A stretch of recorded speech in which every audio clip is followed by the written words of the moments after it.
What's up, Pitt fans? Welcome back to another Pitt mailbag here on the Post-Gazette Sports Now YouTube channel and podcast network. He is Chris Carter. I am Noah Hiles. We are both fresh off of return home from Durham.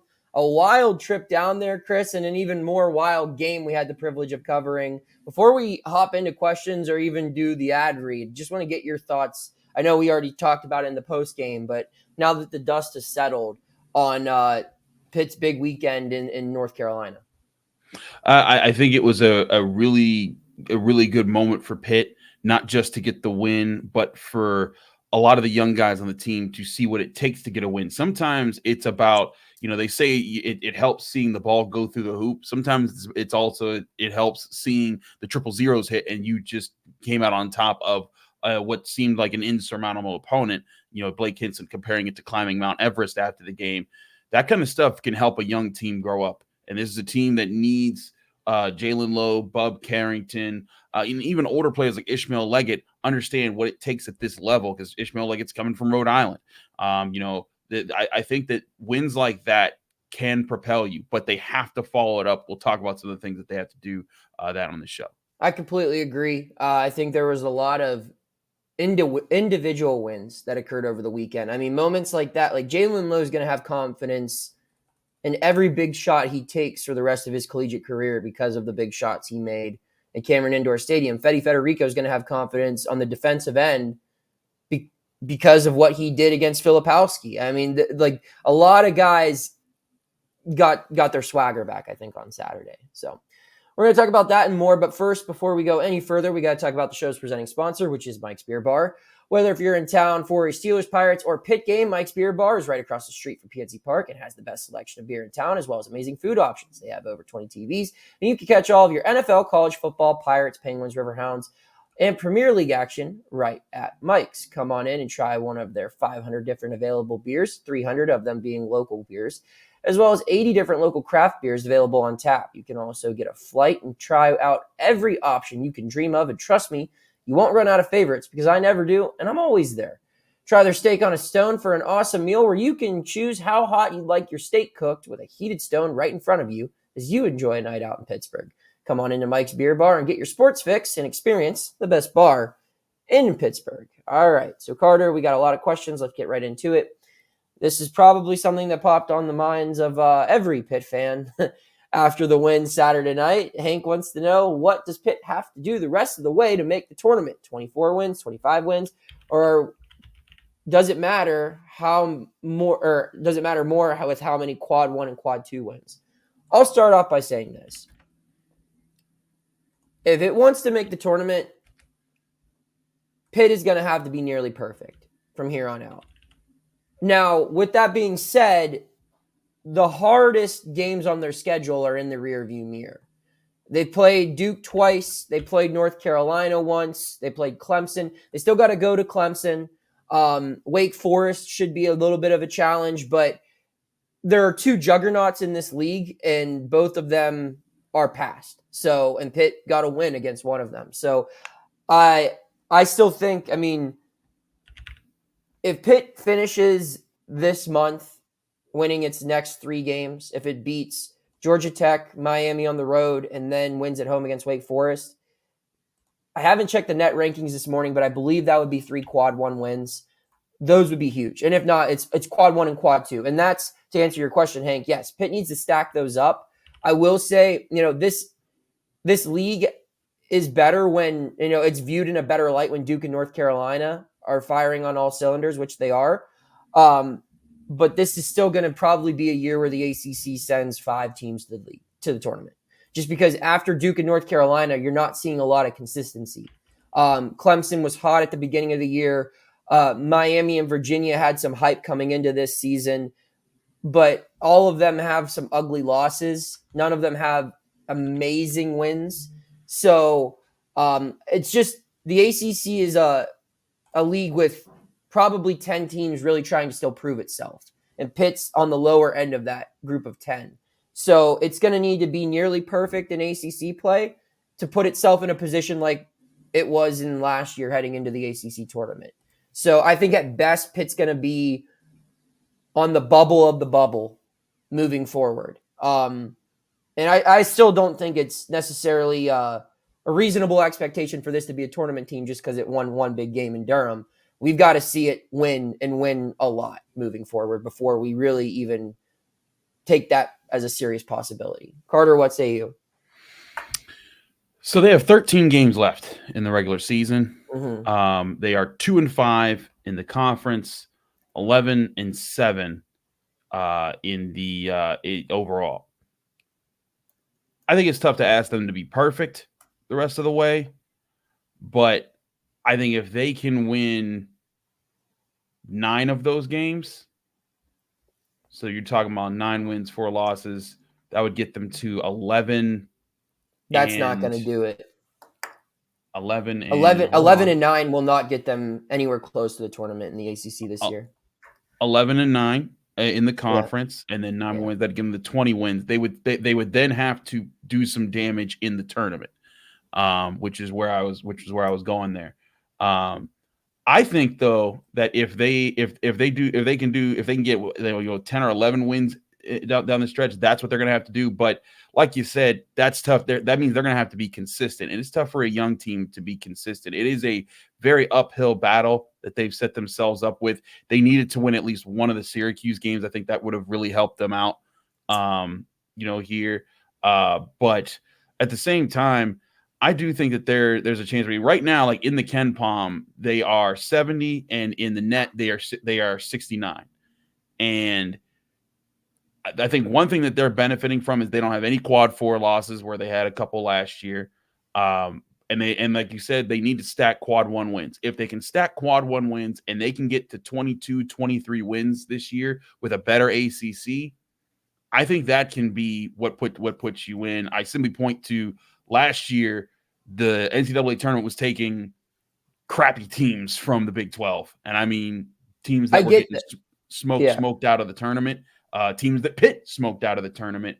And I think that with the emergence of Duke and North Carolina, if Pitt, like I said, it can't just be 500 in the ACC. They got to finish strong, and they need some tournament wins in the ACC tournament. But I think if they get 22, 23 wins, they got 24 last year. Yeah. I think that the ACC has stepped up enough that could be the bar they need to make if they want to go dancing. See, I don't know if the ACC is better or not. I think the 2 teams that everyone wants to see be better are better. But I don't know. And again, there's a lot that can change. I mean, at this time last year, Duke wasn't that good of a team. And then Duke found its rhythm. And who's to say that can't be a Wake Forest or a Clemson or there's 4 ACC teams ranked inside the top 40 in Ken Palm. That's not really that strong of a league if you're going by that metric or net. And I know everyone has their discrepancies with those rating systems, and we voiced that a ton last year. But just looking at the situation here, I think, Pitt, if you compare it to last year, Pitt was a team that, like you said, Carter, I believe, what did it finish? 14-6 in ACC play last year. Something like that, yeah. Yeah, and it had 22 wins at the end of the regular season, something along those lines, maybe 23. And that was a team that had better non-conference victories. It had worse losses too, and that's where I hear you. The team really doesn't have that terrible of a loss this year for Pitt. I would say maybe Missouri and Syracuse could end up being a pretty good team. I mean, they're playing really well right now. So if Syracuse is a tournament team, those losses don't look bad. I just don't know. It's going to come down to Pitt having to win pretty much. I would say, I don't know if they need to be perfect, but you said they have 13 games remaining. I don't think you can afford to lose more than 2 of them, because I don't think you're going to have many more games against a ranked opponent. You're going to have some quad 1 games, but a lot of those are going to be on the road. And I just don't know how many more chances you're really going to have to make a statement. And if all of your good victories are only in conference play, when you don't have a Northwestern win to add to your resume like Pitt had last year, it's going to make it even harder. So it's really going to depend, on Pitt dominating the ACC for the rest of the year, and Pitt's also going to need the rest of the ACC to be a lot better, because if it's like what you said, if this league ends up putting 7 teams in, if Miami finds its footing and Virginia wakes up, or Wake Forest continues going, or Clemson, then yes, that Pitt could get by probably with all of its notable wins being in conference play. But right now, this league isn't anything close to what the Big Ten and the Big 12 were viewed as last year, or what the Big East is being viewed as this year. It's just not. So it's going to be a tough road, I think, is the thing we're both it's kind of tough. trying to And say. listen, like even the bar I'm saying 10 of the next 13, I think that even that's a lot to ask for. Mm-hmm. Like that's not, it's like, oh, just win 10 of the next 13. I'm not saying that. Yeah.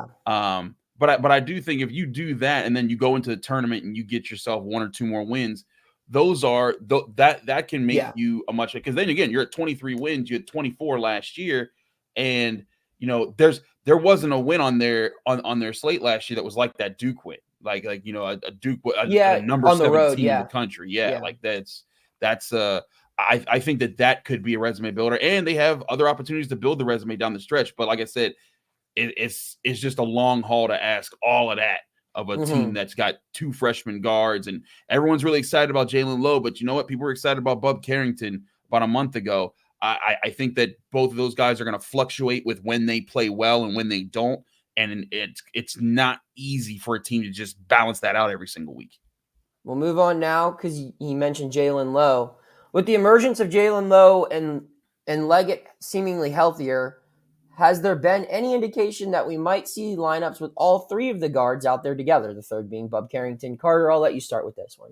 So like they've deployed it like momentarily at times, but not consistently. And because they want to keep these guys fresh, they need someone to be able to come off the bench and let this team work. Now, when there's times like where you run into foul trouble, like you did against Duke, granted, Bub Carrington was one of the people that was in foul trouble. There's going to be times where they bring that out and they try to use all 3 of those guys. But I think that Jeff is going to try to keep a fresh set of legs coming off the bench at the guard position with one of these 3, particularly because you see the explosiveness from all 3 of them to create, Ishmael Leggett gave them some really important buckets down the stretch that stopped some really important runs. And I detailed that in my analysis piece, and how like it just kept coming from different directions, and Leggett was one of those directions, and then Bub was one of the directions, and then Lowe was one of the directions. And you need those guys down the stretch to have fresh legs and to not be tired out. So I think you're going to see it occasionally, but don't expect that to be a consistent lineup. This is still a team that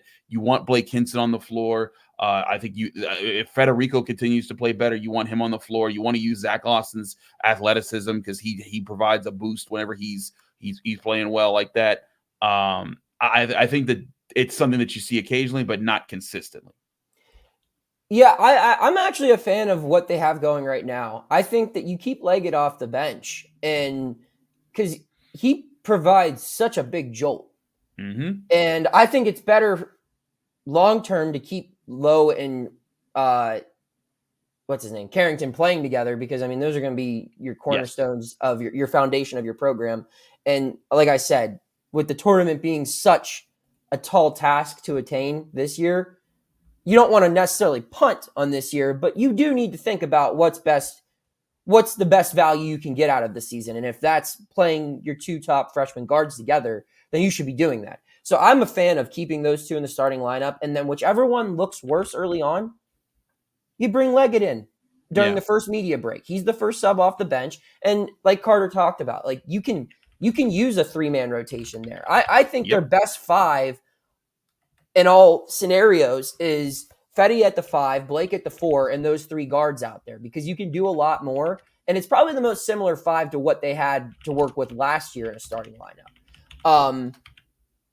But you don't want to just make that your complete starting 5. I think there is a lot of value in having Zach Austin out there. While he is inconsistent, when he's on, I mean, he can be a real difference maker on both sides of the floor. So yeah, I like Leggett coming off the bench at the first media break, and you just kind of ride the hotter of the 2 freshmen. And Lowe's had the hot hand now, so you would take out Carrington, but you just keep that 3-man rotation in there, because when you don't have any backups behind them, I mean, those are your 3 guards you're playing pretty much for the rest of the year. So if you're starting all 3, then none really have any one to relieve them if they get in foul trouble or whatever. You're switching your whole outlook. Exactly. And you don't want to do that. So Zach wants to know, all right, we're going to switch it over to football now. Something I'm sure Chris Carter is more than okay with, football guy through and through.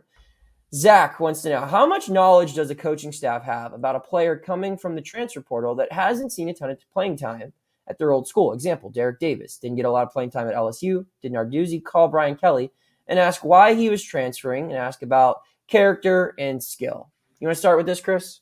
Sure. A lot of this isn't about seeing any film on these guys at college. It's about the prior connections that you have. Listen, when these assistant coaches and head coaches, when they're on these recruiting paths as they are right now, they're blazing trails, man. They're talking to so many kids that, like when you hear about it on from us or from rivals or whoever about who's being talked to, like that's also just what we're hearing. There's a lot of relationships that get established and that sit there, and there's players that coaches know, like, you know what, they're already committed, or I'm not able to get him this time around, but I'm gonna keep that one in my back pocket and wait and see. A perfect example, I think, was Donovan McMillan, someone that Pitt was very interested in the first time around. Yeah. And he went to Florida, big SEC program, and then as soon as he hit the portal, got a phone call, and it was good to go.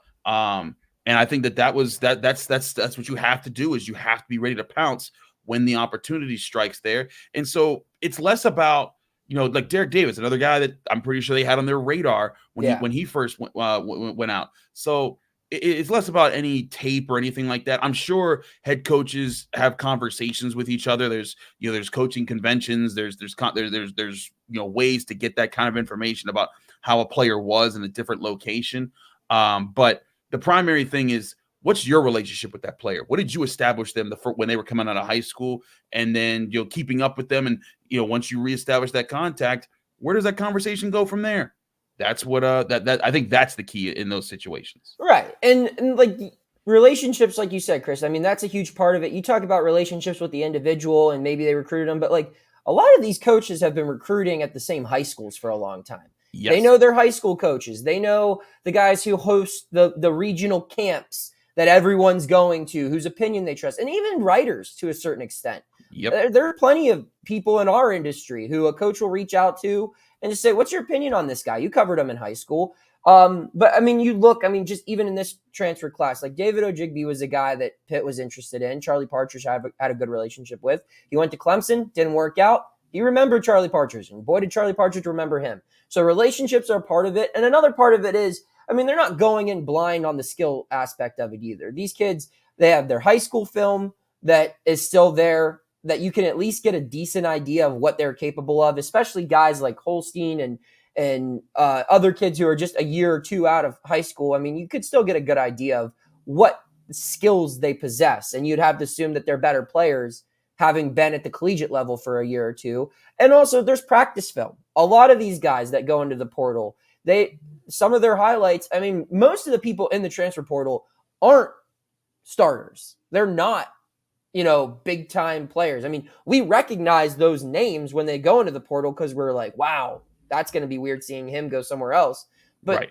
A large bulk of the portal are guys who were not playing a lot, guys who are, looking to maybe go down either a level or even leave Power 5 to go to a Group of 5 school, or leave Alabama to go to a Pitt or something along those lines. So, if you're not playing at those schools, you still have practice film.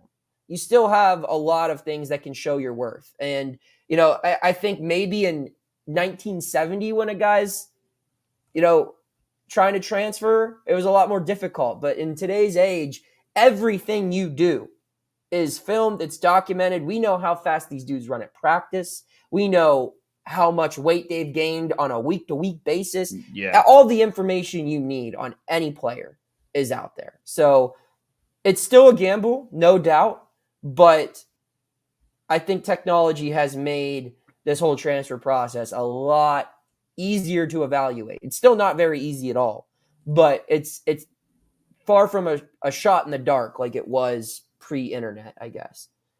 Corey wants to know, in addition to wide receiver coaching, what is Tiquan Underwood's role as the passing game coordinator? Does he have any control over personnel, formations, and pass concepts? Carter?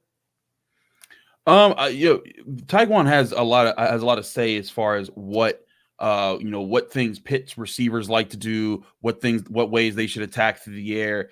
That's part of what a receivers coach does in the first place, is saying, hey, these are what these guys are good at. Let's work these route concepts. Let's work these combinations into things. But as a pass game coordinator, Tiquan's increased role kind of gives him a little bit more say in the room as far as what things that they're putting together. I think he's more heavily involved in that, in the construction of the playbook. Now, calling the plays, that's still the OC. But I'm going to be very intrigued to see how that role is impacted with Kade Bell. How much liberty does Tiquan Underwood get to say with those things? I foresee a lot of structural differences in Kade Bell's offense versus Frank Cignetti's offense, and that's going to force Tiquan Underwood to kind of go over and say, okay, well, let's adapt with these types of things. If we're going to get, if we're going to get, let's say, Kate Mumfield in the slot more, what if we give him these routes to win in those situations? But certainly his role is still pretty important to the formation of the offense. He won't have a say in calling the offense, but he best believe him and Kade Bell are probably going to be lock in step in developing the pass concepts that this team is going to depend upon next year. Absolutely. I mean, it's hard to say exactly what his role will look like because we have never even spoken with Kade Bell yet. So, we can't really speculate too much on that, but you would assume he's going to be more than a wide receiver coach because he's the only guy from that offensive staff that was retained. I mean, when they're looking for a whole new offensive staff, Underwood provides more value than just teaching guys what routes to run. And I think that you're going to see him have, a pretty involved voice in everything that Corey listed here as far as personnel, formations, pass concepts. And an offense like Bell's, I think it's beneficial to have more than one mind in the mix here. And so that's probably how I would define it. It's hard. Like I said, we don't know exactly. And even if we asked them, I don't know if we'd get the most honest of answers. We could do a little digging, but the offense is going to be Kade Bell's baby. But in an offense like this, where skill players are essential, you want the guy who coaches the most skill players to have a say. So, final question of the day comes from Eileen, a fan favorite of the show, or a show favorite. She's always asking great questions, always interacting with us on social media, which we appreciate. Eileen wants to know, a tight end from Miami announced that he was granted a 9th year of eligibility. Which athlete at Pitt would you have been happy to have around for 9 years in terms of being Pitt writers? I'll start with this. There's one answer. Well, actually, I didn't cover this guy, but I think the easiest answer is Kenny Pickett. Yeah. I think every Pitt fan would have liked for him to keep, he would have had. He played there for 4 years, 3 years. I don't know. Just double it. If they could have had Kenny on the 2022 team, it would have been pretty good. 2023 wouldn't have been so bad either. And 2024, you're looking in. I mean, you'd have to imagine the NIL money would start piling up at some point. So yeah, I think Kenny would be one as far as writers, just because it's not as fun to follow a team or cover a team that has bad quarterback play, because it's tough to write about and it's tough to ask those questions. So just having a stable quarterback for 9 years would be enjoyable. But yeah, that's the answer I'll give. Carter, I know who you're probably going to say, so go ahead and say it. It's the person who you really wanted to say. You just wanted to be different. You wanted to give that extra vote. It's Blake Hinson, man. Yeah. And listen. Listen, I covered Kenny Pickett while he was at Pitt. Kenny Pickett was fantastic to cover, and Kenny Pickett was always here. He was never too high, he was never too low, and he was always, and he was never trying to be quotable. He was trying to get through his questions, and that was it. And what he really wanted to say, he'd say to his team, and that's why Pitt fans would want him. We love Blake Hinson as writers. That dude if there was a gold mine of quotes, he'd be the one shoveling it out, because he is just every time, win or lose, there are things that he says, that he does, that are just, I think, spectacular to cover.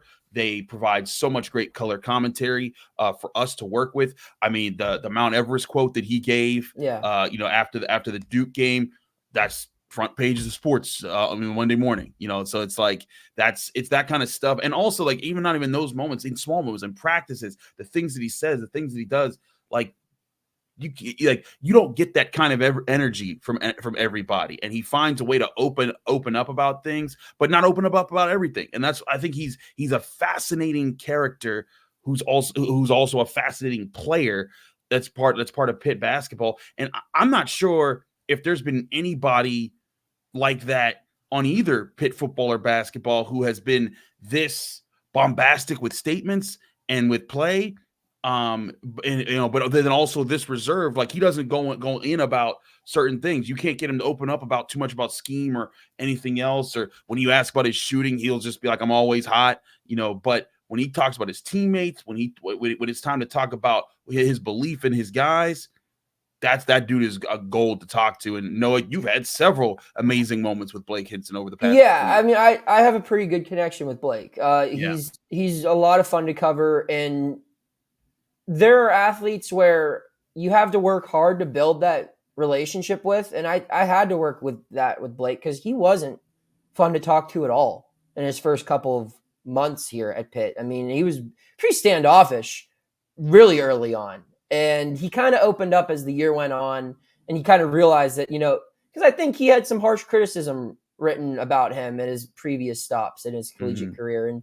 But on that note, I was going to say, while a lot of us have good relationships, professional relationships with Blake, where we can ask about his interests outside of basketball, be it, the female rapper that he always is posting about and how he's a huge fan of her, or his beloved Tampa Bay Buccaneers. We could ask him about those things, but you can also be very critical of Blake.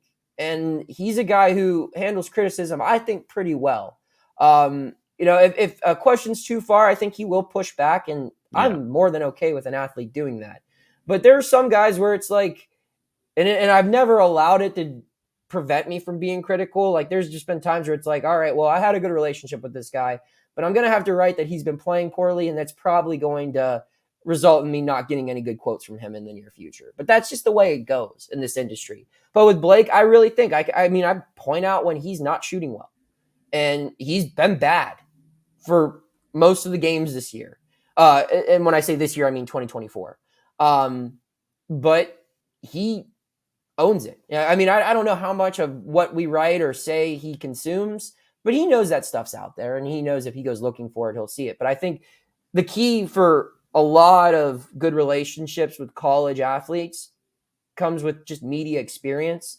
And Blake's a guy who's comfortable talking with us. So it's nice having a guy who has that experience and that comfort and understands what we try to do. We understand what he's trying to do, and that we don't have to agree on everything, but you can show us a little bit more than you as a basketball player, and it will go a long way. It'll make the fans like you a little bit more, and it'll make life a little bit easier every time you're at that podium. So that's a good answer on your end, Carter. And I would agree. Although 9 years of Blake, that's a lot of transcribing. So we'll see. I don't know about 9, maybe 8. Carter, any final thoughts here before we wrap it up? Just that my buddy's about to get back to road tripping here while I'm going to be staying here in Pittsburgh, Atlanta, then Miami in just a few days. But this will be a big chance for Pitt to make a statement that wasn't a fluke on Saturday, that the Panthers can be more consistent. And I think what's going to be very intriguing is with older teams, it's tough because you often just are who you are. But when you have younger teams and they find a new high to hit, sometimes that new high to hit is what you work to be more consistent with. And this is a young team that I think has a much higher ceiling than what we were seeing leading up to the Duke game. If that is something that they can hit in these next few games, I think that, I'm not saying that they play exactly like they did against Duke and like Blake hit 7 3-pointers or something like that. But if they can bring the energy that they did and they find a win in these next 2 games, then we're talking about, okay, what does this team have to do to be a real contender down the stretch this year? Yeah. I mean, just looking at, they have, I believe, Wake would be a quad 1.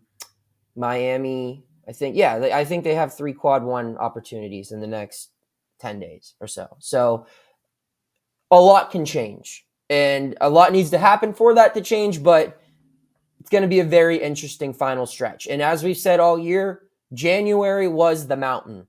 And it's not like it's going to be a cakewalk in February, but if this team can win 4 more or 3 more in a row, if it can end January on a 4-game win streak with wins, with 3 of those being road wins and a home win over Wake Forest, who looks to be the 3rd best team in the league right now, that's a lot of momentum going into a part of their schedule that's a lot easier. So who knows? Who knows? It'll be fun. We'll be there to cover it on the road here at the Peterson Event Center.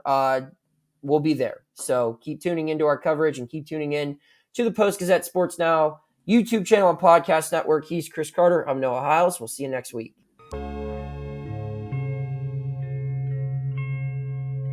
Thank you for checking out this content from Post-Gazette Sports. If you watch this video on YouTube, please like the video and subscribe to our channel. For all of the sports coverage the Post-Gazette has to offer, visit post-gazette.com.